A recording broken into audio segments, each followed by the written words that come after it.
Welcome to Let's Talk Petty. You're never going to guess it. We're not petty, but we love talking about it. I'm Kate. I did not guess what you were going to say. I'm Andrew. I knew and you I've wouldn't. only heard it a lot of times. I knew you weren't going to guess it. You have a mini story. I have actually. Actually, you have a regular story. It's just going to be a mini episode. Yes. I have a story, but I have a little mini snippet that it's too short. Breaking news. We have a mini snippet. It's too short to make a whole mini-sode out of. Okay. But I love animals who get revenge. So I have to mention it. And you are going to have to link the pictures for this. Okay. Because it's too funny not to. So have you ever heard the saying that you should let sleeping dogs lie? Of course. Who hasn't? You have not. I have. Let sleeping dogs lie. Of course. Your face didn't say that you did. You looked sarcastic. All right. Well, there is a driver who ignored that advice, and he had to pay the price. So he kicked a stray dog out of a parking spot. And so. That's a good marketing slogan. What? Ignore the advice, pay the price. I feel like that is like some sort of slogan somewhere. I think you just came up with it. No, I don't think Copyright. So. Copyright. Let's talk petty. All right. So he returns to the car. This dog does. He returns to the car with a pack of his friends. And they proceed to trash the car. They chew up the wipers and fenders, causing all sorts of damage. And what did the guy do? The dog was sleeping in the parking spot and he wasn't moving. So he got out and he kicked the dog out of the spot. So literally kicked him? I don't know if it literally kicked him or kicked him out of the spot. So whatever he did, that dog really liked. He made the dog very unhappy. And if it wasn't for an alarmed neighbor who noticed the pack of hooligan dogs ravaging the car and took pictures, the owner might not have known it was the dogs getting their revenge. And then here, if you scroll through, I want you to look at those pictures of the dogs, and what they're doing to that car. It looks like they're trying to pull that car out of the spot so you can lay back down again.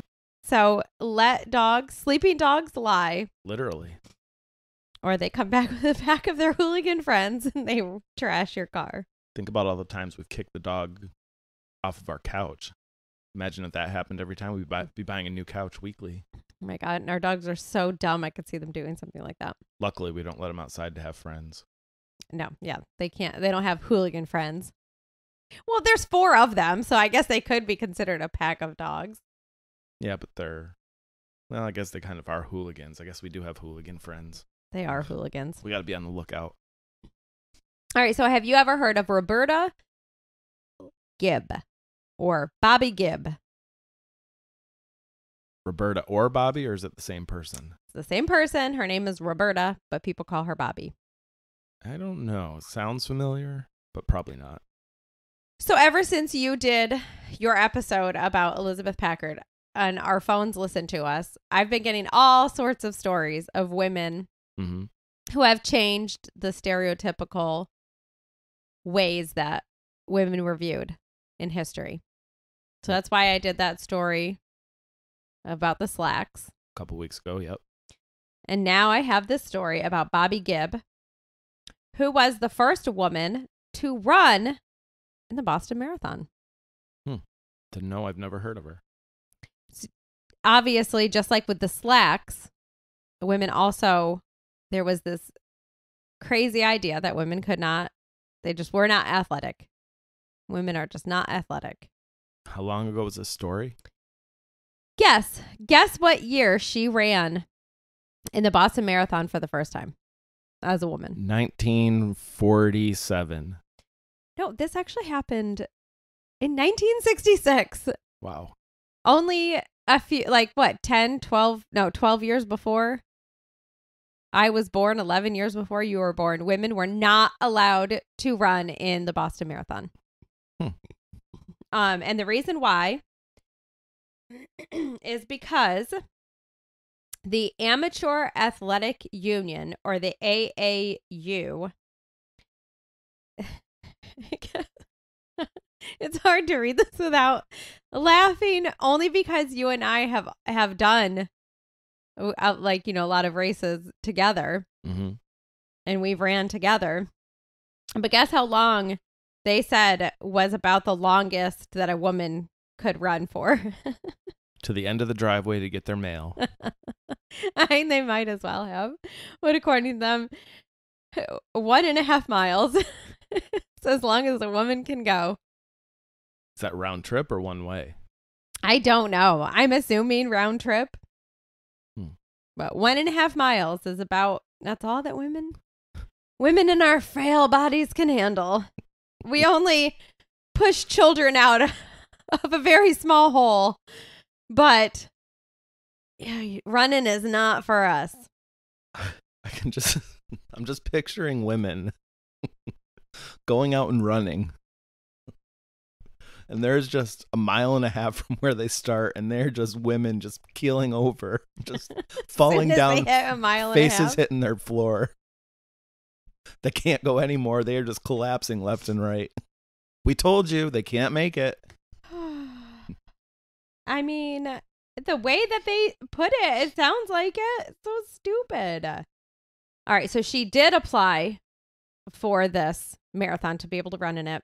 And she had trained for 2 years to be able to run, covering as much as 40 miles in one day. And at the time, they didn't have running shoes for women because, I mean, if you're only running 1.5 miles, do you really need them? You just got to wear your house slippers. So she had to run in white leather Red Cross nurses' shoes. So that's what she's running in.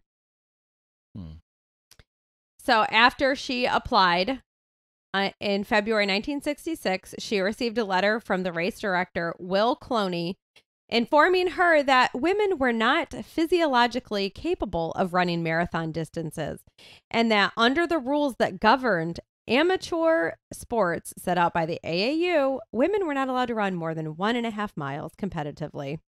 They weren't allowed, or they couldn't? Well, they could not. So they didn't allow it. And it was not allowed because for liability reasons, probably. Physiologically, we're just not capable of that. We can go through hours and hours of labor. So this was but not running. Correct. But so the people running the Boston Marathon are a very private organization then, because I just looked up and women have been running races in the Olympics since 1928. This was ran by... So this was just the Boston Marathon people Yeah. not wanting women to run in their man-only race. Pretty much. What she got, when she got that letter back, Bobby realized that it was more important than ever to run, and that her run would have a social significance far beyond just her own personal challenge. So to be able to run in this race, she had to hide in the bushes at the starting point. And she wore her brother's Bermuda shorts and then a blue hooded sweatshirt over a black tank topped swimsuit. And then after the gun fired, she waited until about half the pack was out there so that she could just kind of blend in. And then as she's running, soon, obviously the men around her realized like this is a woman. So she started to get a little bit nervous because she thought, crap, they're going to like run me off the road because, she's invading their man sport. But instead, they started to encourage her. So she was like, I'm taking off my sweatshirt because she's really hot.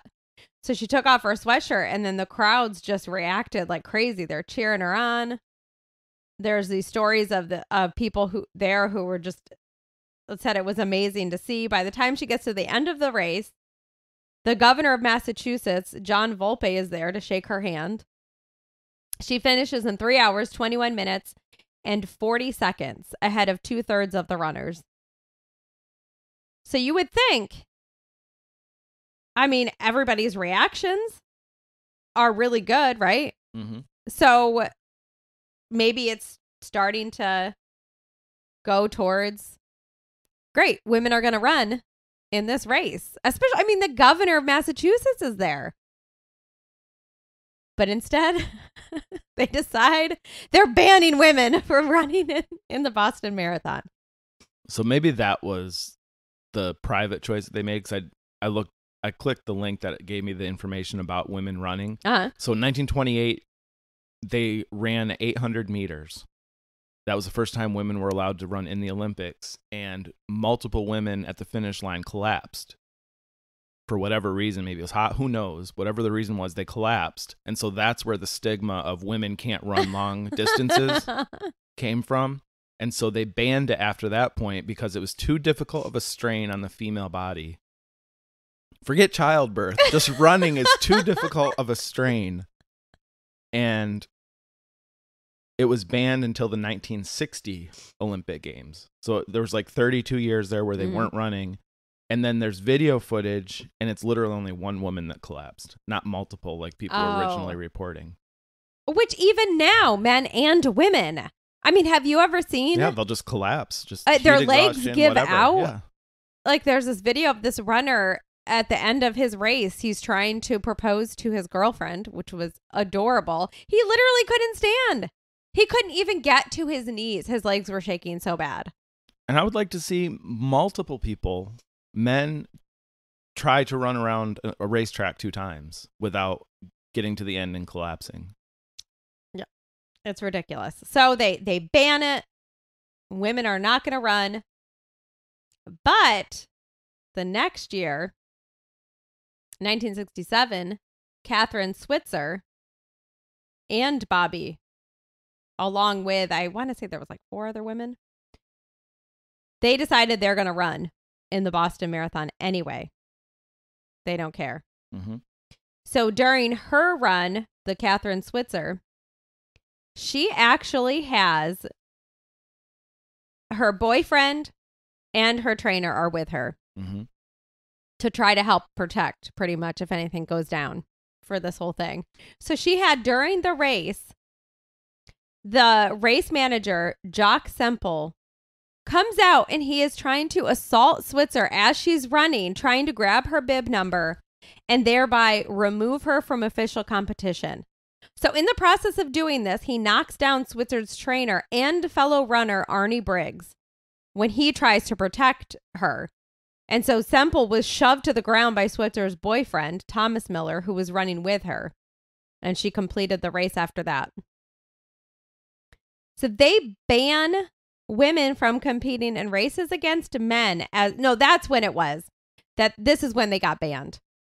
Because of her run, they banned women from running. And it was not until 1972 that the Boston Marathon established an official women's race. That's insane. I never knew any of this either. I just... It blows my mind that this is even a thing. And that it was a thing like very shortly before we were born. Mm-hmm. It's amazing the things that people had to go through to get us the rights that we're at now. For petty reasons. For such petty reasons. Like we just went through Labor Day. And so, of course, people are talking about Labor Day. Everybody just, I don't know, they just don't think about what happened. But people literally had to die to get us a 5-day work week and an 8-hour day of work.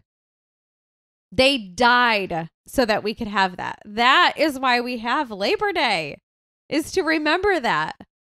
Sometimes I feel like we're so spoiled. We don't remember how it is. And it's stories like these and how petty the world was. Still is. It still is ridiculously petty, but it's I feel stuff like the world that, is getting pettier, honestly. which is sad. Not in such big instances like women running a marathon, but just in general, the world is definitely getting pettier. Well, it's sad. They should learn from examples of this. That was not that long ago. I mean, that is 6 years before I was born, 5 years before you were born. They finally said, okay, women can run in the Boston Marathon. Something that is like a tradition for a lot of people. Like it's a big deal.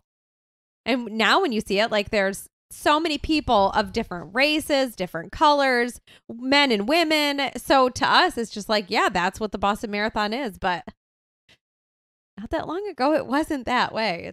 It's amazing. It pays to actually do your own research, but finding facts out Yeah. And not just looking at Facebook for conspiracy theories and saying that's your factual research. But that's another topic. That is a whole nother topic. We'll get there sometime. We got to figure out the best way to do that one. That's like, oh, that's too much almost. There's too many out there.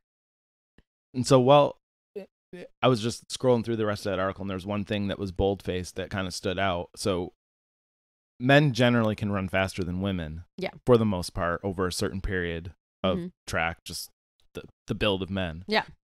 But after 90 kilometers of running, that's when women start to outperform men.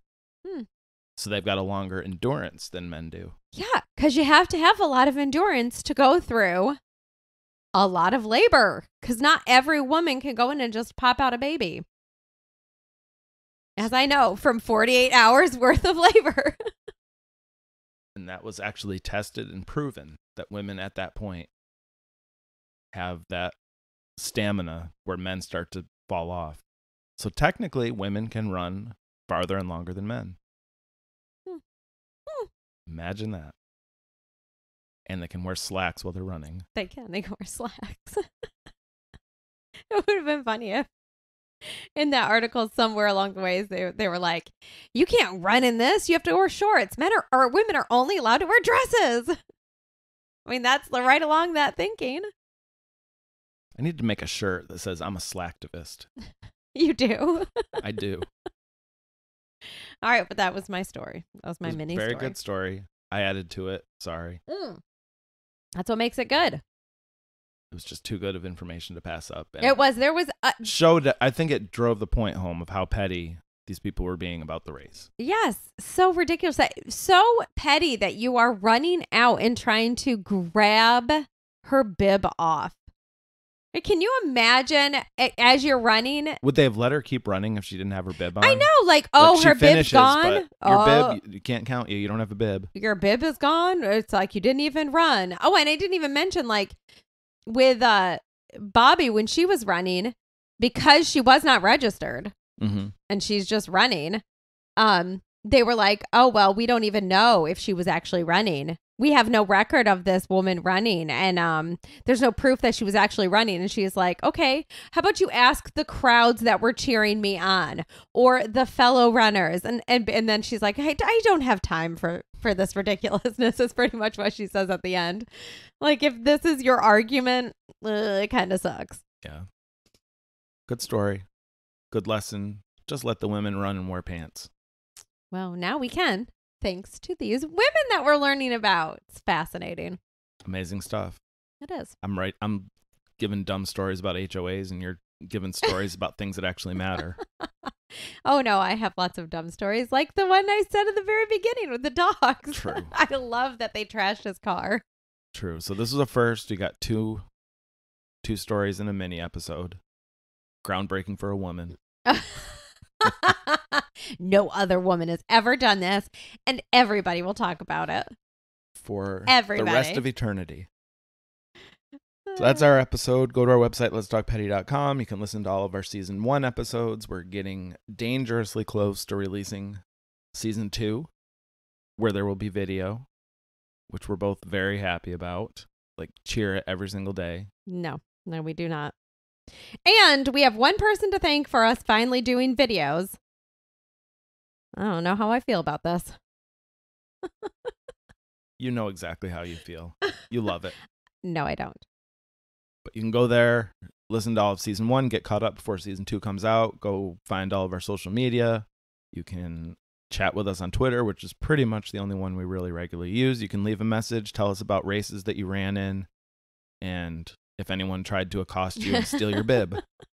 That's it. We'll talk to you next time. Bye. Thanks for listening. Please be sure and give our show a review wherever you listen to your podcasts. And be sure to follow and subscribe so you don't miss an episode.